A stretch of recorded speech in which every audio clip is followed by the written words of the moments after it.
자, 핵심 문장만 콕 집은 키센텐스. 자, 본문 첫 번째 내용 시작하도록 하겠습니다. 본문 첫 번째 내용은 약간 도입부적인 이제 내용이고 여행을 시작하게 된 계기 정도 잘 보면 될 것 같아요. 갑니다. I was thrilled인데요. 자, 우리 본문 전반적으로 이 부분이 계속해서 나오고 있습니다. 바로 감정 동사의 능동, 수동인데요. 자, 우리가 여기다 thrilled냐, thrilling이냐 이런 식으로 이제 물어봤을 때 일부 문법 측에서 사람의 감정을 나타낼 때는 PP, 사물의 감정을 나타낼 때는 ING 이렇게 설명을 하다 보니까 여러분들이 원리를 놓치고 자꾸 암기를 하게 됩니다. 방금 그 설명이 100% 틀린 건 아닌데 맞을 때도 있고 틀릴 때도 있고 조금 애매하니까요. 그냥 원칙대로 가세요. 아니, ING는 그런 감정 하게 하는 거죠. PP는요, 수동은요, 그런 감정이 하게 된 거죠. 그러니까 우리가 선생님이 늘 강조하는 능동수동은 대상을 똑바로 잡아서요. 그 대상이 하는 건지, 그런 감정 하게 된 건지요. 즉, I was thrilling 하게 되면 내가 다른 누군가를, 그렇죠? 신나게, 박진감 넘치게 하는 거고, I was thrilled 하게 되면 내가 신나게 된 거죠. 그렇죠. 그건 당연히 문맥상은 내가 그렇죠. thrilled 내가 이런 감정을 당하게 된 거니까요. 다시 한번 간단한 예를 한 번만 더 들어볼게요. 자, 보세요. The movie 그 영화는 재미가 없었다고 예를 하나 들어볼게요. 자, was boring 이란 문장 또는 was bored란 문장이 있다고 해보세요. 그러면 사물의 감정이니까 PP 이렇게 해버릴 수도 있지만 원칙대로 사물의 감정이니까 ING 이렇게 할 수도 있겠지만 원칙대로 다시 한번 대상은 그 영화죠? 그럼 그 영화가 지루하게 한 거예요? 그 영화가 지루해진 거예요? 하나는 말이 안 되죠? 이거 말이 안 되죠. 영화가 무슨 사람도 아니고 자기가 어떻게 지루해져요? 영화가 지루하게 하는 거죠. 우리를, 여러분을, 관객을 이런 식으로요. 알겠죠? 그러니까 여러분이 보고 판단을 하시면 됩니다. 하는 거면 그런 감정 하게 하는 거면 능동, 그런 감정 하게 된 거면 수동. 알겠죠? 자, 그럼 다시 원칙 잡아놓고요. 본문에 계속 나오거든요. 원칙 잡아놓고요. 자, 이제 한번 가볼게요. I was thrilled. 자, 나는 정말 신나게 되었습니다. 자, when my cousin Susie. 자, 내 사촌인 수지가, 우리끼리 발음은 수지. 근데 영어는 S 다음에 모음이 나오면 수 하면서 이렇게 액센트를 쭉 주거든요. 그래서 수지 이렇게 쌍시옷 발음이 납니다. 자, 내 사촌인 수지가 invited me to Italy. 그래서 우리끼리 발음 이탈리아, 이태리로 나를 초대했을 때, 즉, 자, 우리 본문에 한 두세 차례 정도 나오는데요. 어떤 특정한 명사 다음에 컴마 딱 찍어주면 이때 컴마는 동격의 컴마입니다. 즉, 이 정도로 번역하면 돼요. 즉, a country 한 나라인데요. in Southern Europe, 남부 유럽에 있는. 그런데 그곳이 어떤 곳이냐면 looks like a boot, 부츠처럼 생긴 이탈리아 지도 보면 그렇게 생겨있죠. 그러한 한 나라인 이태리로 나를 초대했을 때인데, 자, 문법 좀 잡아드리겠습니다. 사실 이번 단원의 핵심적인 문법이 바로 이 관계대명사, 관계부사인데요. 이미 선생님이 또 강의 준비해놨으니까 포마, 관계사, 포마, 관계부사 이렇게 검색하면 이미 강의 따로 찍어놓은 거 나와 있을 겁니다. 혹시 지금 설명 듣고 어려우면 확인하시고요. 자, 일단 이겁니다. 여기 있는 that 뒤에 지금 보면 주어가 빠져 있죠. 그런데 여기 뒤에 내용을 잠깐 보세요. 부츠처럼 보이는, 부츠처럼 생긴 이란 건 남부 유럽인가요? 아니죠. 말이 안 되죠. 얘는 중간에 낀 거고 여기 있는 대신 꾸며주고 있는 대상은 a country입니다. 그래서 여기가 단순히가 이 동사 s를 붙여준 거고요. 됐죠? 그 다음 여러분들이 이게 여기 있는 대시 만능의 대시다 보니까, 즉 만능의 대시라는 얘기는 대승 관계 대명사도 되고 관계 부사도 되고 동격도 되고 접속사도 되고 하다 보니까 그냥 편하게 대를 썼지만 학교 선생님들 성향에 따라서는 여기 있는 대 자리에 which냐 where이냐 이렇게 물어보실 수도 있겠죠. 그런데 지금처럼 뒤에 주어나 목적어가 빠져있는 문장이 나오면 이건 언제나 관계 대명사인 겁니다. 다시 얘기하면 관계 부사는 뒤에 완전한 문장, 빠진 게 없는 구조가 와야 돼요. 알겠죠? 이런 거 판단하는 거 지금 초반에 설명을 좀 드리는 거예요. 자, 그럼 다시 한번. 즉, 내 사촌인 수지가 나를 이태리로 초대했을 때 난 정말 신이 났다. 즉, 그게 한 나라인데 남부 유럽에 있는 어떤 나라냐? 부츠처럼 보이는, looks like. 됐죠? 자, 계속 갑니다. She had a few days off. 자, 그녀는 며칠 정도의 그런 휴가를 얻었대요. 자, 며칠 쉬는 걸 day off라고 합니다. 알겠죠? 그래서 이것도 정해져 있는 표현, 며칠 동안의 휴가 혹은 방학을 얻었습니다. From studying music in conservatory. 자, 이게 음악 학교라고 딱 정해져 있는 표현이죠. 자, 음악 학교에서 음악을 공부하는 것에 대하여 자, 며칠 정도, a few days, 며칠 정도 휴가를 얻었습니다. 이렇게요. 여기다 이제 few 쓰게 되면 뭐 정말 짧은, 거의 없는 이라는 느낌이 되니까 이 문맥은 a few가 맞겠죠. So, 그래서 우리는요, could spend a week together. 아하. 한 주 정도 함께 보낼 수 있었습니다. 로마와 베니스에서. 우리끼리 발음은 로마, 영어식 발음은 Rome. 됐죠? 자, 그럼 지금부터 그 여행기가 나오는데요. 일단 뭔가 이 필자의 감정 변화를 좀 잘 보세요.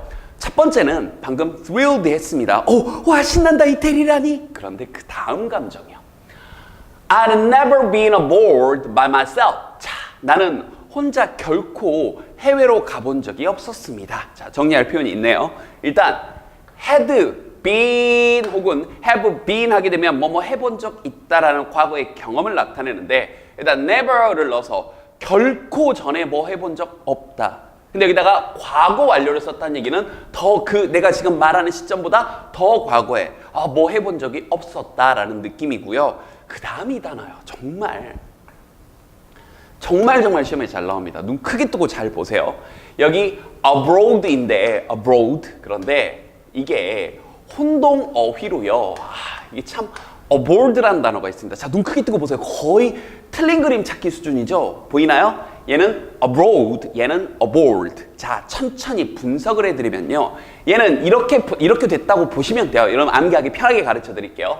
A, B라는 접두사는 멀리란 뜻이고 road는 길입니다. 그렇죠? abroad 하게 되면 먼 길 떠난 거니까 해외로라는 부사입니다. 이렇게 기억을 해버리세요.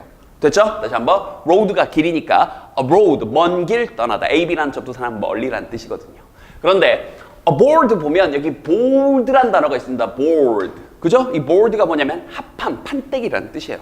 그래서 aboard 하게 되면 그럼 배 위에 띄워놓는 그런 판때기, 물 위에 띄워놓는 판때기, 그게 바로 배죠. 그래서 aboard 하게 되면 그런 판때기에 올라서다 그래서 승선하다, 이런 승선하는, 탑승하는 이란 뜻입니다.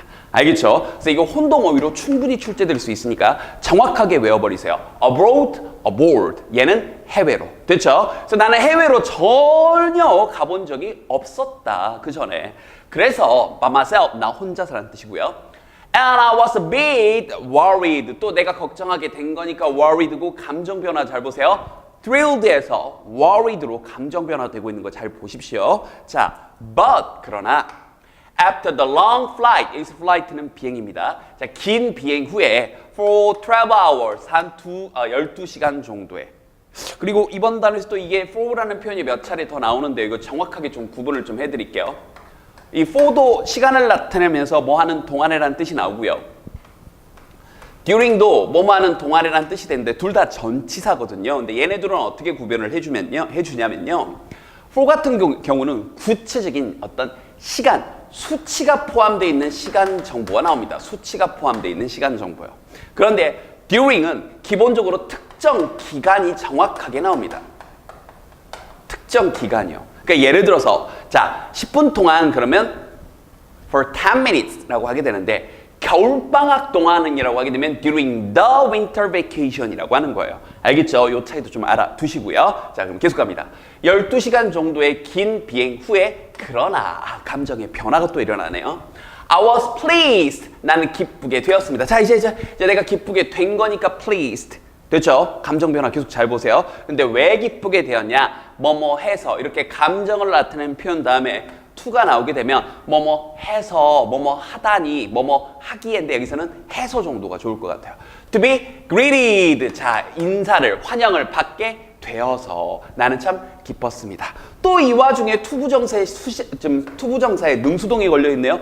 내가 환대를 한 게 아니라 내가 환대를 받아서 기뻤다니까. I was pleased. 끊고 to be greeted. 인사를 받아서. 수동 조심하세요. By my cousin at Leonardo da Vinci International Airport in Rome. 로마에 있는 레오나르도 다빈치 국제 공항에서 내 사촌의 그런 환영을 받아서, 인사를 받아서 나는 기뻤습니다. 계속해서 감정 변화 보이나요? 처음에 신났다가 thrilled, 막 가슴이 두근두근 하다가 걱정하다가 긴 비행 끝나고 나서 와 사천 쓰지 하면서 만나가지고 기쁜 감정의 일련의 변화 흐름들. 그러면서 이제 마무리 갑니다.